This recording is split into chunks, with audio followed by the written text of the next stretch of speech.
Hi again. I'm happy you're joining me once more. I'm Marco, the preacher with the Seagoville Church of Christ in Seagoville, Texas. Glad you're here. I hope you're doing well. Hope you've been well in your life. We're going to be in Hebrews chapter 6, at least starting here in Hebrews chapter 6, and thinking about something very important we have to remember in our lives for those of us who seek to please God, seek to serve Him in everything that we do. And of course, hopefully that's all of us. There's nothing that matters more than that. Have you ever had a job that was a little frustrating at times? I remember one of my first jobs was a job at a pizza place, and I was in high school at the time, and it was just a summer job. And I remember it was a situation where it was a small chain, not even a chain, it was a small pizza place, and there was no like electronic clocking in.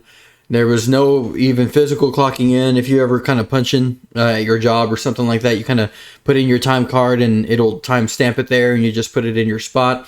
And I've had jobs that have had that before, but, before I, graduated high school and all of that, I had a few jobs. And before I, came out to Texas, went to preaching school, became a preacher and all those kinds of things. And, but at this first job, there was no time card. There was no computer where I put in. It was literally just me and the other workers kind of discussed it, kind of figured it out. We never wrote anything down.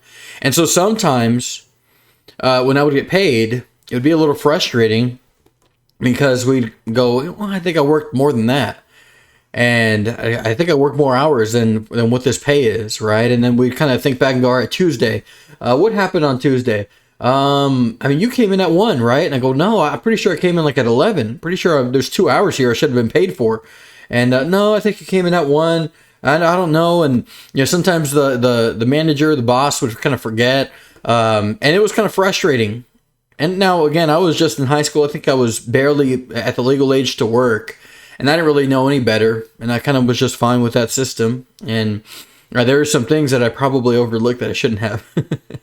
And I think about that and how frustrating that was at times, and how much nicer it was when at my next job, we put into like a computer program. As soon as we arrived, we sat down at that computer, we put in the time that it was, we saved it, and then we got to work. And when we left, right before we left, the last thing we did was put in the time that we were leaving, and that was it. And then I had one more job after that before I came over to Texas and became a preacher.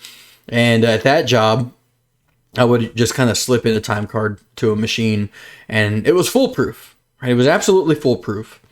I remember though, it was so nice when I got into one of those systems where, again, it was all taken care of. Nothing was forgotten, because if there's anything that's frustrating in a job, it's the reality or the possibility that you have done work that has been forgotten. And the reason why that's frustrating is because there is no payment for that work. If you did extra work and you're making an hourly wage at least, and your boss doesn't know, or your boss did know and your boss forgot, oh, that's a frustrating place to be in. And the reason why is obvious, because you're not going to get paid for that work. And of course, your boss is a human. They'll forget, right? When we think about that, and how important it is to work, especially working for God, there are situations where we get tired in our work for God. I'm a preacher, and to be fully transparent with you, sometimes I get tired of it. Not of being a preacher, but sometimes the work just exhausts me. And sometimes even the best preachers have moments where they ask themselves, is this really what I want to do? Is this really what I want to spend my life doing? And sometimes maybe you wonder that, and people who aren't preachers wonder that. Maybe just as a Christian, you're doing all this work for God, and you go, is this really worth it? Is this really bringing forth what I need it to bring forth, what it's supposed to bring forth? Is this really going to be all worth it in the end? And it just seems so frustrating sometimes. There's a couple of verses in the Bible I want to point you towards. In Hebrews 6 and verse number 10 right here.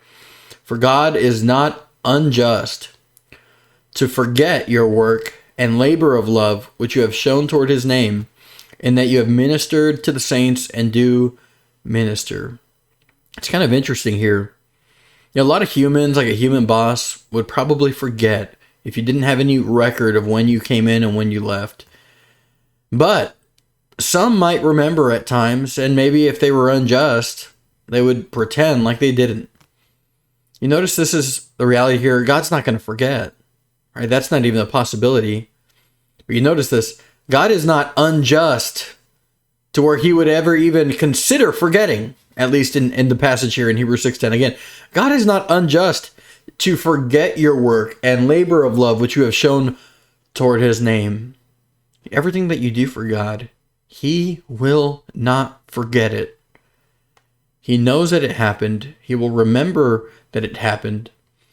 And not only that, it doesn't just say that God will not forget it, but when you go to Revelation 14:13, there's a verse that says, "And I heard a voice from heaven saying, Blessed are the dead who die in the Lord from now on. Yes, says the Spirit, that they may rest from their labors and their works follow them." See, when you reach the point after death, and of course, when we're thinking about not just the reward, but the subsequent judgment, 2 Corinthians 5:10, Hebrews 9:27, God's not going to see you on Judgment Day and go, wait, who were you again? What ministry were you part of again? Or how much did you suffer?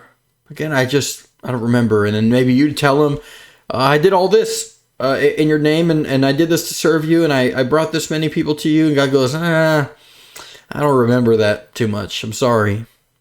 Right? No. God will remember it all. And not only that, there's this guarantee that at the end of the life that you live, that not only do you rest from these labors that tire you out so much in this life, but your works follow you. Isn't that an amazing thought? The things that I do and the things that I did in the past, they happened in the past, but somehow, some way, even though I might forget them, even though everybody else might forget them, God will remember that.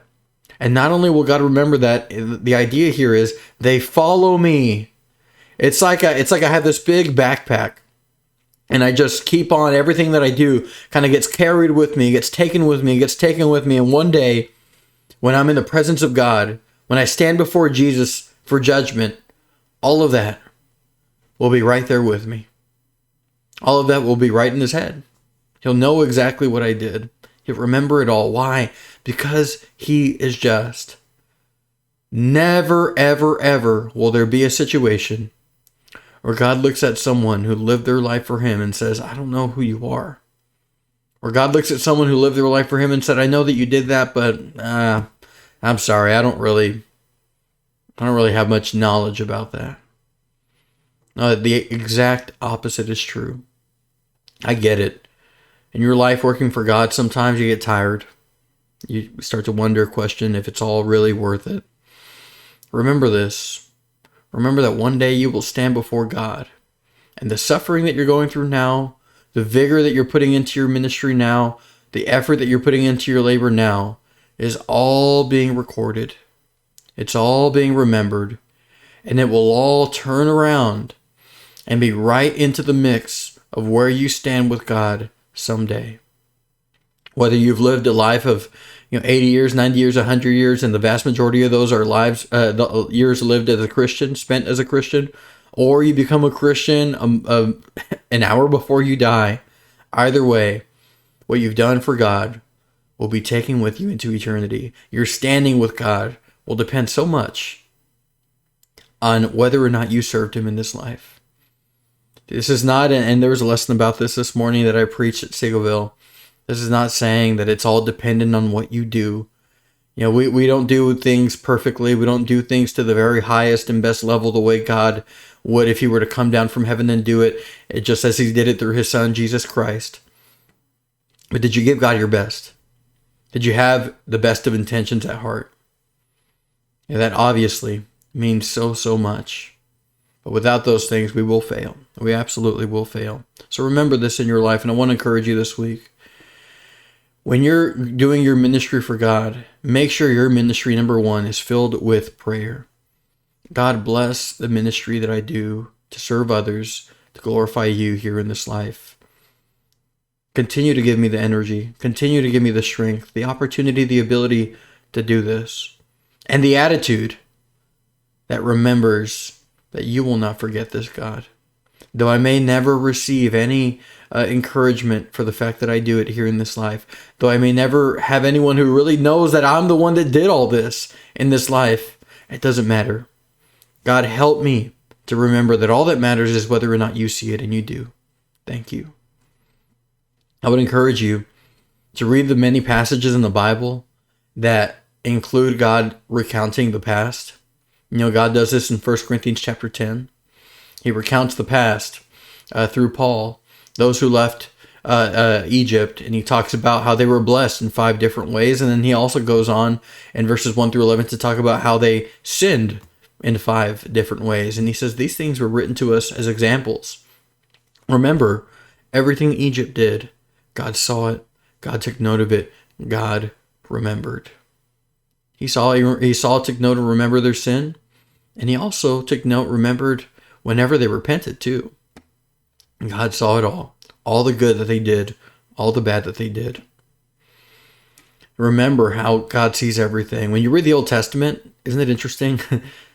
Those books of the Bible, so many of them, is God through inspiration, or a human through inspiration of God recounting what happened. God remembers it all. When you read the Bible, understand this.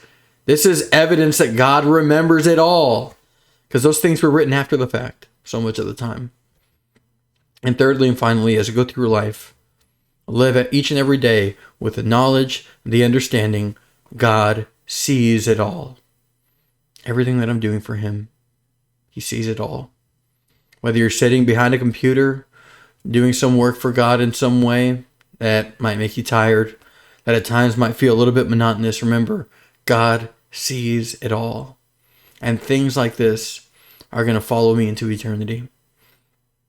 When you're sitting down with someone and there are tears shed and your emotions are so at a difficult place, someone's suffering, maybe you're the one that is suffering, and it's a hard situation and you're questioning so much, remember, God sees it all. Whenever someone needs your help and it's so deeply inconvenient for you and it's kind of difficult for you in so many ways, remember, God sees it all. And God deserves it all too.